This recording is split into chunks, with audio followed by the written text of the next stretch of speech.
ಕರ್ತನಾದ ಯೇಸುಕ್ರಿಸ್ತನಲ್ಲಿ ಪ್ರಿಯರಾದ ದೇವಜನರೇ, ನಮ್ಮ ಕರ್ತನಾದ ಯೇಸುಕ್ರಿಸ್ತನ ಅತ್ಯಧಿಕವಾದ ಕೃಪೆಯ ಸಮಾಧಾನವು ತಮಗೂ ತಮ್ಮ ಕುಟುಂಬದ ಪ್ರಿಯರೆಲ್ಲರಿಗೂ ಹೆಚ್ಚಾಗುಂಟಾಗಲಿ. ಹೃದಯಂಗಮ ಮಾತೆನ್ನುವ ಮುಂಜಾನೆ ವಾಕ್ಯದ ಅಂತ ಸರಣಿಯಲ್ಲಿ ಈ ತಿಂಗಳು ನಾವು ದೇವರು ನಂಬಿಗಸ್ತನು ಎಂಬ ಶೀರ್ಷಿಕೆಯಡಿಯಲ್ಲಿ ದೇವರ ವಾಕ್ಯವನ್ನು ಧ್ಯಾನಿಸ್ತಿರುವಲ್ಲಿ ಈ ದಿನ ನಾವು ಧ್ಯಾನಿಸುವಂಥ ದೇವರ ವಾಕ್ಯದ ಭಾಗ ಕೀರ್ತನೆಗಳು 40ನೇ ಅಧ್ಯಾಯ 10ನೇ ವಚನ. ಕೀರ್ತನೆಗಳು 40:10. ನಿನ್ನ ನೀತಿ ಸಾಧನೆಯನ್ನು ಮರೆಮಾಚಲಿಲ್ಲ, ನಿನ್ನ ನಂಬಿಕೆಯನ್ನು ರಕ್ಷಣೆಯನ್ನು ಪ್ರಸಿದ್ಧಿಪಡಿಸಿದೆನು, ನಿನ್ನ ಕೃಪಾ ಸತ್ಯತೆಗಳನ್ನು ಮಹಾ ಸಮುದಾಯದಲ್ಲಿ ತಿಳಿಸದೇ ಇರಲಿಲ್ಲ. ಈ ವಾಕ್ಯವನ್ನು ಗ್ರಹಿಸೋದಕ್ಕೆ ನಾವು ಶಕ್ತರಾಗುವಂತೆ ದೇವರು ತಾನೇ ತನ್ನ ಆತ್ಮನ ಮೂಲಕ ನಮಗೆ ತನ್ನ ವಿಶೇಷವಾದ ಗ್ರಹಿಕೆಯನ್ನು ಒದಗಿಸಲಿ.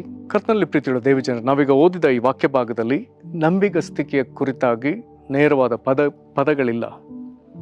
ಆದರೆ 10ನೇ ವಚನದ 2ನೇ ಭಾಗದಲ್ಲಿ ನಂಬಿಕೆಯನ್ನು ಎಂಬುದಾಗಿ ಬರೆದಿದೆ.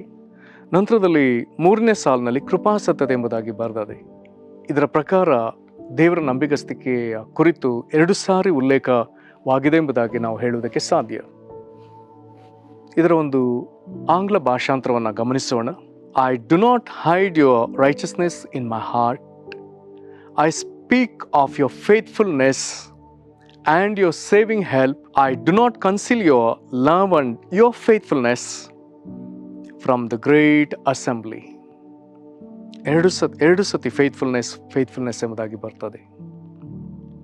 ಕೀರ್ತನೆ 40ನೇ ಅಧ್ಯಾಯ ಇದು ಒಂದು ಪ್ರಾಮುಖ್ಯವಾದ ಅಧ್ಯಾಯ. ಇಬ್ರಿಯ ಗ್ರಂಥ 10ನೇ ಅಧ್ಯಾಯದಲ್ಲಿ ಈ ಅಧ್ಯಾಯದ ಒಂದು ವಚನ ಅಥವಾ 2 ವಚನ ಅಲ್ಲಿ ನಮಗೆ 5ನೇ ವಚನದಲ್ಲಿ ಇಬ್ರಿಯ 10:5 ಓದಲಿಕ್ಕೆ ಸಿಗ್ತದೆ. ಆ ವಾಕ್ಯವನ್ನು ಅಲ್ಲಿ ಇಬ್ರಿಯ ಗ್ರಂಥದಲ್ಲಿ ಓದುವಾಗ ನಮಗಲ್ಲಿ ನೇರವಾಗಿ ಅರ್ಥವಾಗ್ತದೆ, ಅದು ಕ್ರಿಸ್ತನ ನುಡಿಗಳು. ಹಾಗಾದರೆ ನಾವು ಕೀರ್ತನೆ 40ನೇ ಅಧ್ಯಾಯದಲ್ಲಿ ಓದಿದ ಪ್ರತಿ ಮಾತು ಅದು ನೇರವಾಗಿ ಕ್ರಿಸ್ತನ ನುಡಿಗಳು. ಕಾರಣ 6ನೇ ಅಧ್ಯಾಯದಿಂದ 40ನೇ ಅಧ್ಯಾಯದ 6ನೇ ವಚನದಿಂದ 8ನೇ ವಚನಕ್ಕೆ ನಾವು ಬರುವಾಗ ಅಲ್ಲಿ ಹೀಗೆ ಬರ್ತದೆ, ಯಜ್ಞ ನೈವೇದ್ಯಗಳು ನಿನಗೆ ಇಷ್ಟವಲ್ಲ, ಸರ್ವಾಂಗ ಹೋಮಗಳನ್ನಾಗಲಿ ದೋಷ ಪರಿಹಾರಕ ಯಜ್ಞಗಳನ್ನಾಗಲಿ ನೀನು ಅಪೇಕ್ಷಿಸಲಿಲ್ಲ. ಆದರೆ ಶ್ರವಣ ಶಕ್ತಿಯನ್ನು ನನಗೆ ಅನುಗ್ರಹಿಸಿದೆ, ಆಗ ನಾನು ಈಗೋ ಇದ್ದೇನೆ, ನನ್ನ ಕರ್ತವ್ಯವು ಗ್ರಂಥದ ಸುರುಳಲ್ಲಿ ಬರೆದದೆ.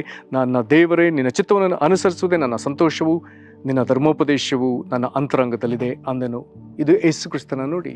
ಹಾಗಾದರೆ ಇಬ್ರಿಯ ಗ್ರಂಥಕರ್ತನು ಇದನ್ನು ಹೇಳುವಾಗ, ಕ್ರಿಸ್ತನು ಭೂಮಿಗೆ ಬರುವಾಗ ತಂದೆ ದೇವರ ಬಳಿ ಆತನು ಹೀಗೆ ಮಾತನಾಡಿದ ಎಂಬುದಾಗಿ ಬರೆದಿದೆ. ಇಲ್ಲಿ ಗೋ ಇದ್ದೇನೆ, ನನ್ನ ಕರ್ತವ್ಯವು ಗ್ರಂಥದ ಸುರುಳಲ್ಲಿ ಬರೆದದೆ ಎಂಬುದಾಗಿ ಹೇಳುವ ಭಾಗದಲ್ಲಿ ಇಬ್ರಿಯ ಗ್ರಂಥಕರ್ತನು ಆತನು ಕ್ರಿಸ್ತನ ಇನ್ನೊಂದು ಮಾತನ್ನು ಸೇರಿಸ್ತಾನೆ, ನೀನು ನನಗೆ ದೇಹವನ್ನು ಸಿದ್ಧ ಮಾಡಿಕೊಟ್ಟೆ. ಹಾಗಾದರೆ ಕರ್ತನಾದ ಯೇಸು ಕ್ರಿಸ್ತನು ಹೇಗೆ ದೇವರ ಮೇಲೆ ಆತುಕೊಂಡು ಆತನು ಈ ಭೂಮಿ ಮೇಲೆ ಅನುಭವಿಸಲಿಕ್ಕಿರುವಂಥ ಪ್ರತಿ ಪಾಡುಗಳು, ಪ್ರತಿ ಕಷ್ಟಗಳು, ಶಿಲುಬೆಯಲ್ಲಿ ಆತನು ಅನುಭವಿಸಿರುವಂಥ ಘೋರ ಶ್ರಮೆ, ಅದರ ನಂತರ ಆತನಿಗೆ ಬೇಕಾದಂಥ ಪುನರುತ್ಥಾನ, ಇವುಗಳಿಗಾಗಿ ಆತನು ಅವಶ್ಯವಾಗಿ ಇಲ್ಲಿ ಪ್ರಾರ್ಥಿಸ್ತಾನೆ. ಈಗ ಆತನು ಈ ಭೂಮಿಗೆ ಬಂದಾಗ ಆತನು ನೆರೆದ ಸಭೆಯಲ್ಲಿ ಇಸ್ರಾಯೇಲರ ಎದುರು, ತನ್ನ ಶಿಷ್ಯ ಮಂಡಳಿಯ ಎದುರು, ಮಹಾಜನ ಕೂಟಗಳ ಎದುರು ಆತನು ಉಪದೇಶಗಳನ್ನ ಮಾಡಿದ್ದಾನೆ. ಆ ಉಪದೇಶಗಳಲ್ಲಿ ಆತನು ಪ್ರತಿ ಸಾರಿಯೂ ತಪ್ಪದೆ ಪರಲೋಕದ ದೇವರ ಕುರಿತಾಗಿ, ತಂದೆ ಕುರಿತಾಗಿ ಆತನು ಮಾತನಾಡಿದ್ದಾನೆ. ಆತನು ನಮಗಾಗಿ ಹೇಗೆ ಚಿಂತಿಸ್ತಾನೆ, ಆತನು ನಮ್ಮನ್ನ ಯಾವ ರೀತಿ ಕಾಳಜಿ ವಹಿಸಿ ಆತ ನಮಗಾಗಿ ಏನನ್ನೆಲ್ಲ ಮಾಡ್ತಾನೆ, ಆತನು ನ್ಯಾಯ ತೀರಿಸುವುದು ಏನು, ಆತನು ನಮಗೆ ಹೇಗೆ ಪರಲೋಕದ ತಂದೆ, ಆತನು ಕ್ರಿಸ್ತನಲ್ಲಿ ಮಾಡುವಂಥದ್ದೇನು, ಕ್ರಿಸ್ತನ ಮುಖಾಂತರ ನಮಗೆ ಮಾಡುವಂಥದ್ದೇನು, ಹೀಗೆ ಪರಲೋಕದ ತಂದೆ ಕುರಿತಾಗಿ, ದೇವಾದಿ ದೇವನ ಕುರಿತಾಗಿ ಯೇಸು ಕ್ರಿಸ್ತನು ಈ ಜಗತ್ತಿನ ಎದುರು ಮಾತನಾಡಿದ್ದಾನೆ. ಆತನು ಮಾತನಾಡಿದ್ದು ಆ ದಿನದ ಜನರಿಗೆ ಮಾತ್ರವಲ್ಲ, ಅವೆಲ್ಲವನ್ನ ಲಿಖಿತ ದಾಖಲೆಯಾಗಿ ಪುಸ್ತಕಗಳಾಗಿ ಅದನ್ನು ಇರಿಸಿ, ಅದನ್ನು ಈ ಬೈಬಲ್ನಲ್ಲಿ ಆ ಪುಸ್ತಕಗಳನ್ನ ಅಳವಡಿಸಿ ನಮ್ಮ ಕೈಗೆ ಒಂದು ಪುಸ್ತಕವಾಗಿ ಸಿಕ್ಕುವಂತೆ ಈ ಕಾಲದ ಜನರು ಇದನ್ನು ಓದುವಂತೆಯೂ ಕೇಳಿಸಿಕೊಳ್ಳುವಂತೆಯೂ ದೇವರು ಇಂದಿಗೂ ಯೇಸು ಕ್ರಿಸ್ತನ ಈ ನುಡಿಗಳು ಪ್ರಪಂಚದ ಎಲ್ಲ ಮನುಷ್ಯರಿಗೆ ಹೋಗುವ ಹಾಗೆ ಈ ಒಂದು ವ್ಯವಸ್ಥೆಯನ್ನು ದೇವರು ಮಾಡಿದ್ದಾನೆ. ನಾವು ಅದನ್ನಲ್ಲಿ ಓದಿದ್ದು, ನಿನ್ನ ನೀತಿ ಸಾಧನೆಯನ್ನು ಮರೆಮಾಚಲಿಲ್ಲ, ನಿನ್ನ ನಂಬಿಕೆಯನ್ನು ರಕ್ಷಣೆಯನ್ನು ಪ್ರಸಿದ್ಧಿಪಡಿಸಿದನು. ಹಾಗಾದರೆ ದೇವರ ಆ ನಂಬಿಗಸ್ತಿಕೆಯನ್ನು, ರಕ್ಷಣಾ ಕಾರ್ಯಗಳನ್ನು ಯೇಸು ಕ್ರಿಸ್ತನು ಜಗತ್ತಿನ ಎದುರು ಬಟ್ಟ ಬಯಲಾಗಿ ಆತನು ಪ್ರಕಟಿಸಿದ್ದಾನೆ.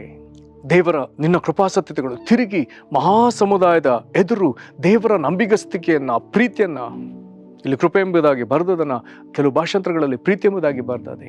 ಇಲ್ಲಿ ಸತ್ಯತೆ ಎಂಬುದಾಗಿ ಹೇಳಿದ್ದನ್ನು ಕೆಲವು ಭಾಷಾಂತರಗಳಲ್ಲಿ ನಂಬಿಗಸ್ತಿಕೆ ಎಂಬುದಾಗಿ ಬರೆಯಲಾಗಿದೆ.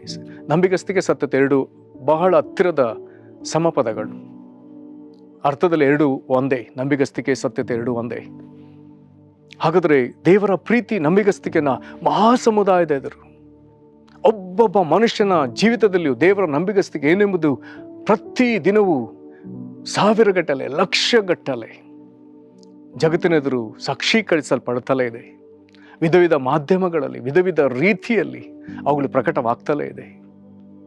ಹಾಗಾದರೆ ಕರ್ತನಲ್ಲಿ ಪ್ರೀತಿಯುಳ್ಳ ದೇವಜನರೇ, ಯೇಸು ಕ್ರಿಸ್ತನೇ ಮಾಡಿದ ಈ ಕಾರ್ಯಗಳನ್ನು ಆತನ ಮುಂದೆ ಅಪೊಸ್ತಲರು ಮಾಡಲಿ ಎಂಬುದಾಗಿ ಅವರನ್ನು ನೇಮಿಸಿದ.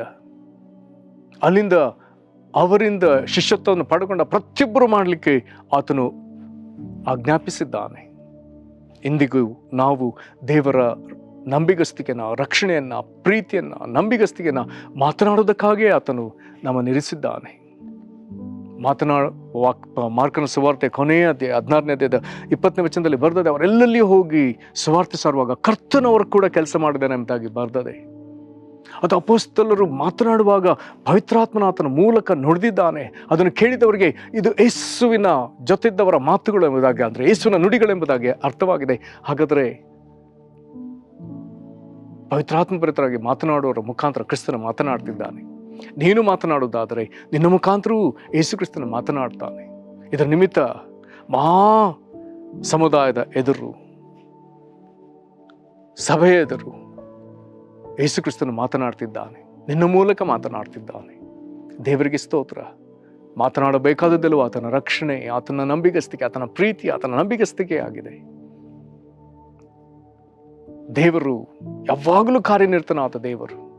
ಯೇಸು ವಾಕ್ಯ ಸ್ವರೂಪನು, ಆತನು ನುಡಿಯುವವನು. ಈ ದಿನಗಳಲ್ಲಿ ನಮ್ಮ ಮೂಲಕ ನುಡಿತಿರುವವನಾಗಿದ್ದಾನೆ. ಒಂದು ಕಾಲದಲ್ಲಿ ಪ್ರವಾದಿಗಳ ಮೂಲಕ ನುಡಿದ, ಇನ್ನೊಂದು ಕಾಲದಲ್ಲಿ ತಾನೇ ವಾಕ್ಯ ಸ್ವರೂಪ ಭೂಮಿಗೆ ಮನುಷ್ಯನಾಗಿ ಬಂದು ಮಾತನಾಡಿದ. ಈಗ ಆತನು ತನ್ನ ಶಿಷ್ಯ ಮಂಡಳಿ ಮುಖಾಂತರ, ಸಭೆ ಮುಖಾಂತರ ಮಾತನಾಡ್ತಿದ್ದಾನೆ. ಅದು ಇನ್ನೂ ಪ್ರಸಿದ್ಧಿಗೆ ಬರಬೇಕು, ಇನ್ನೂ ವಿಸ್ತಾರವಾಗಿ ಅದು ಹರಡಬೇಕು, ಆಗಲೇಬೇಕು. ನಾವೊಬ್ಬೊಬ್ಬರೇ ಎದ್ದು ದೇವರ ರಕ್ಷಣಾ ಕಾರ್ಯವನ್ನು, ಅದರಲ್ಲಿರುವ ದೇವರ ನಂಬಿಗಸ್ತಿಕೆಯನ್ನು, ದೇವರ ಪ್ರೀತಿಯನ್ನು, ದೇವರ ನಂಬಿಗಸ್ತಿಕೆಯನ್ನು ನಾವು ಅಧಿಕವಾಗಿ ಮಾತನಾಡೋದಕ್ಕೆ ದೇವರಾತ್ಮನ ಬಲಪಡಿಸಲಿ. ವಾಕ್ಯ ಹೇಳ್ತದೆ, ಪವಿತ್ರಾತ್ಮನವರಿಗೆ ನುಡಿಯುವ ಶಕ್ತಿಯನ್ನು ಕೊಟ್ಟ ಪ್ರಕಾರ ಅವರು ಮಾತನಾಡಿದರೆಂಬುದಾಗಿ. ದೇವರು ಯಾರನ್ನು ಕಳಿಸಿಕೊಟ್ಟನೋ ಆತನಿಗೆ ಆತ್ಮವರವನ್ನು ಅಳತೆಲ್ಲದೆ ಕೊಟ್ಟದ್ರಿಂದ ಆತನು ದೇವರ ಮಾತುಗಳನ್ನೇ ಮಾತನಾಡಿದನು ಎಂಬುದಾಗಿ ಬರೆದದೆ. ಹಾಗಾದರೆ ನಮಗೂ ದೇವರು ತನ್ನ ಆತ್ಮನ ಸಾಮರ್ಥ್ಯವನ್ನು ಕೊಟ್ಟು ನಮಗೆ ನುಡಿಯುವ ಸಾಮರ್ಥ್ಯವನ್ನು ಕೊಡಲಿ. ಪವಿತ್ರಾತ್ಮ ನಮ್ಮ ಮೇಲೆ ಸುರಿಸ್ತಲೇ ಇರಲಿ. ನಾವು ದೇವರಿಗಾಗಿ ನುಡಿಯುವ ಸಾಮರ್ಥ್ಯವನ್ನು ಪಡ್ಕೊಳ್ಳೋಣ. ಈ ಪೀಳಿಗೆ, ಮುಂದಿನ ಪೀಳಿಗೆ, ನಂತರದ ಪೀಳಿಗೆ, ಹೀಗೆ ನಾವು ತಲೆಮಾರುಗಳಿಗೆ ಕುಟುಂಬದಲ್ಲಿ ಎದ್ದು ಕರ್ತನಿಗಾಗಿ ಮಾತನಾಡೋಣ. ದೇವರಾತ್ಮನು ಇದಕ್ಕಾಗಿ ನಮ್ಮನ್ನು ಬಲಪಡಿಸಲಿ. ಕೃಪೆಯುಳ್ಳ ಪರಲೋಕ ತಂದೆಯೇ, ನಿನ್ನ ನಂಬಿಗಸ್ತಿಕೆಯನ್ನು, ನಿನ್ನ ರಕ್ಷಣೆಯನ್ನು, ನಿನ್ನ ಪ್ರೀತಿಯನ್ನು ಯೇಸುವಿನ ನೀನೇ ಈ ಲೋಕದಲ್ಲಿ ಬಂದು ಮಾತನಾಡಿದೆಯಲ್ಲ. ನೀನು ಕರ್ತನೇ ಪ್ರವಾದಿಗಳ ಮುಖಾಂತರ ಮಾತನಾಡಿದ ದೇವರು. ಕಾಲವು ಪರಿಪೂರ್ಣವಾದಾಗ ನೀನು ದೇವಾದಿದೇವನೇ, ವಾಕ್ಯ ಸ್ವರೂಪನೇ, ನೀನೇ ನರಾವತಾರದಲ್ಲಿ ಬಂದು ಮಾತನಾಡಿದಿ. ಈ ದಿನಗಳಲ್ಲಿ ಕರ್ತನಿನ ಸಭೆಯಲ್ಲಿ ಮಾತನಾಡುವಂತೆ ನಿನ್ನ ಶಿಷ್ಯ ಮಂಡಳಿಯನ್ನು ಎಬ್ಬಿಸಿದ್ದಿ ಕರ್ತನೇ. ಹಾಗಾದರೆ ನಮ್ಮನ್ನು ಸಹ ಬಲಪಡಿಸು. ನಾವು ನಿನ್ನ ನಂಬಿಗಸ್ತಿಕೆನ ಯಥೇಚ್ಛವಾಗಿ ಮಾತನಾಡುವವರನ್ನಾಗಿ ಮಾಡು ಕರ್ತನೇ. ವಾಕ್ಯವನ್ನು ಆಲಿಸ್ತಿರುವಂಥ ನಮ್ಮೆಲ್ಲರ ಮೇಲೆ ನಿನ್ನ ಪವಿತ್ರಾತ್ಮನ ಸಾಮರ್ಥ್ಯವನ್ನು ಸುರಿಸು ಸ್ವಾಮಿ. ಪವಿತ್ರಾತ್ಮ ನುಡಿಯ ಶಕ್ತಿಯ ಪ್ರಕಾರ ಅವರು ನುಡಿದರು ಎಂಬುದಾಗಿ ಬರ್ತದೆ ಅಲ್ಲ, ಅವರು ಮಾತನಾಡಿದರು ಎಂಬುದಾಗಿ ಬರ್ತದೆ ಅಲ್ಲ. ದೇವರು ಯಾರನ್ನು ಕಳಿಸಿಕೊಟ್ಟನೋ ಆತನಿಗೆ ಆತ್ಮವರವನ್ನು ಅಳತೆಲ್ಲದೆ ಕೊಟ್ಟದ್ರಿಂದ ಆತನು ದೇವರ ಮಾತುಗಳನ್ನೇ ಮಾತನಾಡಿದನು ಎಂಬುದಾಗಿ ಬರ್ತದೆ ಅಲ್ಲ. ಕರ್ತನೇ, ಈ ವಿದ್ಯದಲ್ಲಿ ನಮ್ಮನ್ನು ಅಭಿಷೇಕಿಸು. ನಾವು ಲೋಕದ ಎದುರು ನಮ್ಮ ಸ್ವಂತ ಮಾತುಗಳನ್ನು ಮಾತನಾಡದೆ ಕರ್ತನೇ, ದೇವಾದಿ ದೇವನೇ ನಿನ್ನನ್ನು ಪ್ರಕಟಪಡಿಸುವುದಕ್ಕಾಗಿ ಪವಿತ್ರಾತ್ಮನಿಂದ ನಮ್ಮನ್ನು ಅಭಿಷೇಕಿಸಿ ಕರ್ತನೆ, ನಾವು ಸಹ ನೆರೆದ ಸಭೆಯಲ್ಲಿ ಸಮೂಹದ ಎದುರು ಕರ್ತನೆ ನಿನ್ನ ನಂಬಿಗಸ್ತಿಗೆ, ನಾ ಪ್ರೀತಿಯನ್ನು, ರಕ್ಷಣೆಯನ್ನು ಮಾತನಾಡುವಂತೆ ನಮ್ಮನ್ನು ಬಲಪಡಿಸಿ ಅಭಿಷೇಕಿಸು. ಇದರಿಂದ ನಿನಗೆ ಎಷ್ಟೋ ಮಹಿಮೆ ಆಗಲಿ. ಈ ಪ್ರೇರನ್ನು ವಿಶೇಷವಾಗಿ ಆಶೀರ್ವದಿಸು, ಬಿಡುಗಡೆಯನ್ನು ಅನುಗ್ರಹಿಸು. ಯೇಸು ಕ್ರಿಸ್ತನ ಹೆಸರಲ್ಲಿ ಬೇಡದೇವೆ ನಮ್ಮ ತಂದೆಗೆ, ಆಮೇನ್. ಕರ್ತನು ನಿಮ್ಮನ್ನು ಆಶೀರ್ವದಿಸಲಿ. ವಂದನೆ.